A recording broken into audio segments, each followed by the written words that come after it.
Et donc, en fait, peut-être vous pouvez commencer en parlant un peu de votre rôle comme directeur de elle s'appelle La Maison de Victor Hugo, n'est-ce pas? On est en train de changer le nom un peu pour appeler le musée Maison avec un S, Maison au pluriel de Victor Hugo, Paris-Guernesey, justement pour bien rappeler qu'il y a deux maisons de Victor Hugo. Ici à Paris, qui est l'endroit où il a vécu de 1832 à 1848. Et Guernesey, au-dessus la seule maison dont il ait été propriétaire, et où il a vécu la plus grande partie de son exil. Le musée ici a été créé pour le centenaire de Victor Hugo, 1902, il est ouvert en 1903, et la maison de Guernesey a été donnée par la famille à la ville de Paris en 1927. Ce qui fait de ce musée une institution très étrange. Son créateur, Paul Meurice, avait d'ailleurs une belle formule, il disait c'est une maison qui est de plus un musée. Donc on est sans cesse balancé de l'un à l'autre, c'est-à-dire de la maison d'écrivain au musée. Et même à l'intérieur du musée, c'est pas très clair. On ne sait pas si on est vraiment un musée littéraire ou si on est en fait un musée de beaux-arts consacré à un écrivain. Parce que Victor Hugo n'a pas seulement été écrivain, pas seulement été un homme engagé, c'est aussi été un peintre, un artiste, plutôt dessinateur, et aussi un décorateur. Et cet aspect de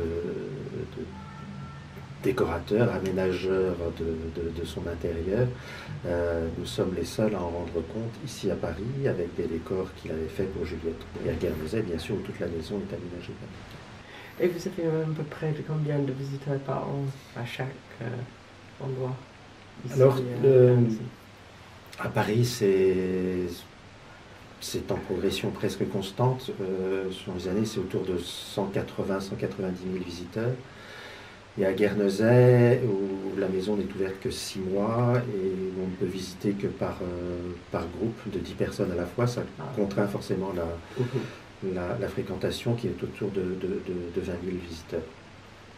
Et en fait, le profil des visiteurs ici, ils sont plutôt français? Non, au contraire. Les Parisiens ne viennent jamais dans cette maison, presque. Non, pour l'appartement, la fréquentation, c'est presque 130, 140 000 visiteurs qui viennent à 60%, même un peu plus de 60% de partout dans le monde. Anglais, espagnol, latino-américain, de plus en plus de Chinois, de Russes. Voilà. Donc c'est très très international. Parce qu'on se rend compte que Victor Hugo est une figure qui rayonne encore beaucoup à l'étranger. En France, on a l'impression qu'il ennuie un peu les gens, parce que sans doute quelqu'un de trop connu, dont on nous a trop parlé à l'école et tout. Oui. Du coup, les gens, on ne se rend pas compte, mais en fait, pour un hugolâtre, c'est-à-dire de gens qui adorent Victor Hugo, qui le vénèrent très profondément, on a beaucoup d'hugophobes ou d'Hugo indifférents. Alors c'est vrai que mais c'est ce qui rend mon travail passionnant. C'est vrai que pour faire venir les Parisiens au musée, il faut beaucoup travailler. C'est un vrai défi, un vrai challenge. Et on essaie de les faire venir par les expositions, bien sûr. En fait, les Parisiens vont pratiquement jamais au musée pour voir des collections permanentes, ils vont pour voir des expositions. Oui. Donc c'est pour ça que j'ai un peu accru le rythme des expositions au musée en faisant 2 par an. Une printemps-été et une automne-hiver, comme pour les collections de prêt-à-porter. Voilà, et donc ça c'est un gros travail de l'équipe, parce que nécessairement une exposition sur Victor Hugo à la maison de Victor Hugo, c'est pas une surprise. Donc le public peut se dire bon, on va attendre la prochaine ou même celle d'après. Donc on essaie de trouver des approches de Victor Hugo très différentes à chaque fois, pratiquement. Et est-ce que vous avez une mission, un but ici, pour la musée? De suivre sa postérité au présent, ça nous semble important. c'est toujours problématique un musée monographique, en fait. C'est vrai qu'on pense les musées pour la collectivité et comme des institutions collectives. Il y a des œuvres de plusieurs artistes, de plusieurs pays, de plusieurs civilisations. Et j'ai l'impression qu'un musée monographique dédié à une seule personne est presque un scandale ou un abus de pouvoir. Et toujours menacé aussi par le danger de vieillir avec la figure qu'il représente, puis on s'éloigne dans le temps. Alors Victor Hugo résiste bien au présent, il est souvent très actuel justement par ses romans, par Les Misérables, qui a été réactualisé par la comédie musicale, par son engagement, les combats qu'il a menés, notamment contre la peine de mort. Dimanche dernier, c'était le 30 novembre, donc la maison de Victor Hugo était illuminée dans le cadre du réseau des villes contre la peine de mort. Voilà, donc ça reste toujours très, très, très actuel. Voilà, donc on tient beaucoup à ce côté actuel de Victor Hugo.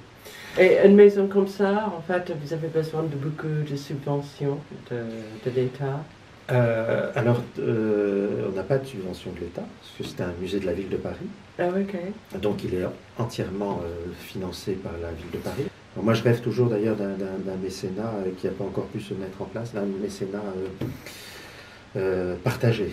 C'est-à-dire j'aimerais bien proposer aux mécènes, s'ils donnent 1000 euros pour le musée, qu'ils donnent 1000 euros pour une cause pour l'enfance, par exemple. Parce que Victor Hugo à Guernesey avait organisé les dîners des enfants pauvres, c'est-à-dire qu'il recevait dans sa maison des enfants pauvres de Guernesey à qui il donnait à manger. De façon assez amusante, il pouvait leur donner deux choses qu'à l'époque on jugeait nécessaires à leur santé, manger de la viande et boire du vin. Aujourd'hui. Voilà. Vous pouvez peut-être résumer un peu votre parcours et comment vous êtes arrivé à ce poste. J'ai été 20 ans au musée d'art moderne de la ville de Paris. Ah oui. Donc j'étais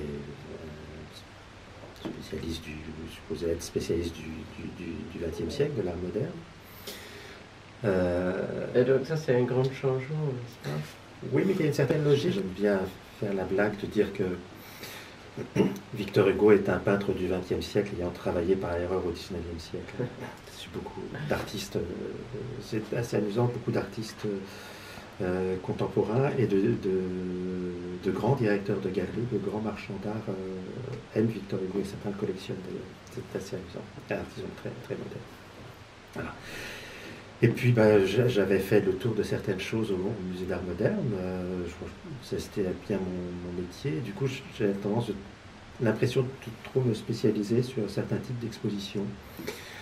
Et j'ai toujours considéré le métier de conservateur comme un décathlon. Voilà. Et bon, avant je suis devenir directeur d'un musée, c'est vraiment retrouver pleinement le décathlon. Ok, c'est très intéressant. Et donc, après ça, si vous pouvez, parce que, comme je vous ai dit, nos abonnés, ils adorent d'avoir les petits conseils sur les bonnes adresses. Si vous pouvez penser de quelques restaurants, bars, je sais pas, peut-être autour d'ici. Alors ici on a le choix sur la place. Sinon, moi en fait ma cantine, je vais régulièrement déjeuner chez nos voisins de la place Royale, où c'est très très bien. Déjeuner le midi, c'est très bien, ils sont adorables et sympathiques, c'est très bon. Et ils ont aussi du très bon vin. La place Royale, ok, oui. Qui est l'ancien nom de la place des Vosges, voilà. Oui. Voilà. Sinon un petit peu plus par derrière rue Bautry, un restaurant aussi que j'aime bien il s'appelle Les Vins des Pyrénées. Voilà, quel est votre vous ne pouvez pas choisir le vôtre évidemment, mais quel est votre musée favori à Paris? En fait, on ne se rend pas compte à quel point c'est dur pour les petits musées à Paris, parce qu'on est tellement écrasé par les grosses machines que sont le Louvre, Orsay, les grands musées, le Grand Palais. On doit tellement se battre pour avoir du public pour nos expositions, on ne se rend pas compte. Et en plus, tout le monde nous juge à l'aune des grands. Donc je ne citerai que des petits musées, Oui. parce que je crois que le mérite. Et, alors, j'aime beaucoup, forcément, j'ai un faible pour nos voisins, Musée Cognac-Jet, pour la directrice Rosemarie Mousseau, est une collègue et amie que j'aime beaucoup. Qui là en plus a été un peu rénové, l'éclairage a été aménagé. En ce moment, il y a une exposition avec Christian Lacroix qui a repensé l'accrochage, et c'est très, très stimulant, justement. Okay. Ça donne un côté très, très, très vivant au XVIIIe siècle, donc c'est très, très belle réussite, sans que le musée perde son charme. Donc là, il y a vraiment quelque chose qui fait étincelle, parce que c'est le talent de Christian Lacroix revisitant un musée, donc c'est très intéressant. Sinon, des endroits de charme, comme alors c'est encore un petit peu fermé, ils n'ont pas encore ouvert le rez-de-chaussée, mais le musée Gustave Moreau, bien sûr. Un fait pour la Nouvelle Athènes, quartier du 9e, donc Gustave Moreau, et bien sûr le musée de la vie romantique, qui sont aussi des collègues et des amis, d'un endroit de charme absolument.